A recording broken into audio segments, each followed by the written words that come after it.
রাজধানীর ৬০ ফিট রোডে এ খালেক ফাউন্ডেশনের উদ্যোগে লায়ন্স ক্লাব অব ঢাকা গ্লাইডিয়ারের সহযোগিতায় এক চক্ষু শিবিরের আয়োজন করা হয়। লায়ন্স ক্লাব অব ঢাকা এর প্রেসিডেন্ট ও এ খালেক চ্যারিটি ফাউন্ডেশনের চেয়ারম্যান আব্দুল খালেক এর সভাপতিত্বে অনুষ্ঠিত বিনামূল্যে চক্ষু পরীক্ষা ও ছানি অপারেশন শীর্ষক চিকিৎসা কার্যক্রম পরিচালনা অনুষ্ঠানে প্রধান অতিথি হিসেবে উপস্থিত ছিলেন লায়ন্স ইন্টারন্যাশনাল বাংলাদেশের প্রাক্তন গভর্নর আহমদুজ্জামান MJF। এই চক্ষু শিবিরে রোগীকে চিকিৎসা ব্যবস্থাপত্র, ঔষধ, চোখের ড্রপ ও চশমা প্রদান করা হয় এবং ছানি সমস্যায় আক্রান্ত রোগী শনাক্ত করা হয়, যাদের শীঘ্রই পর্যায়ক্রমে আগারগাঁওস্থ লায়ন্স চক্ষু হাসপাতালে বিনামূল্যে ছানি অপারেশন করে দেওয়া হবে। আব্দুল খালেক জানান, এই কার্যক্রম অব্যাহত থাকবে। আমরা লায়ন্স ক্লাব টুগেদার এই চক্ষু শিবিরটা, চক্ষু ক্যাম্পটা করেছি। মানুষের জীবনে সবচেয়ে একটি অমূল্য সম্পদ চোখ। যেই মানুষটা দৃষ্টিহীন সে জানে চোখের মায়া কতটুকু।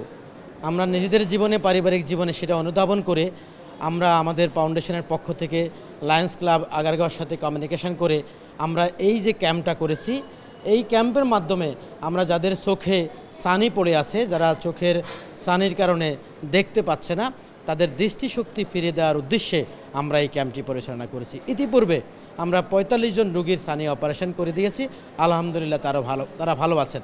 আজকে ৪০০ অধিক রোগী এসেছেন, হয়তোবা সেটা ৫০০ পার হয়ে যাবেন। তার মধ্যে আমরা ৭০ জনের মতো রোগী, ছানি রোগী শনাক্ত করেছি।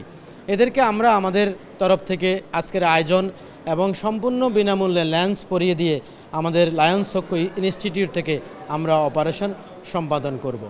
মূল কথা হলো, একজন মানুষ অথবা একজন সুবিধাবঞ্চিত মানুষ তার পক্ষে ৩০ থেকে ৪০ হাজার টাকা খরচ করে চোখে লেন্স লাগিয়ে তার চোখের দৃষ্টি ফিরে আসা সম্ভব হয় না। এই খালেক ফাউন্ডেশন মানুষের চোখের দৃষ্টি ফিরিয়ে দেওয়ার জন্য লায়ন্স ক্লাব আগারগাঁওর সাথে সমন্বয় করে এই ফ্রি ক্যাম্পগুলো করে মানুষ সেবা এবং মানুষের কল্যাণে কাজ করে যাচ্ছে, যেটা ধারাবাহিকভাবে মিরপুর সহ আমরা যেহেতু মিরপুরের সংগঠন, আমরা বিভিন্ন ওয়ার্ড ভিত্তিক, এলাকা ভিত্তিক এই ক্যাম্পগুলো আমরা পরিচালনা করে যাচ্ছি এবং করে যাব।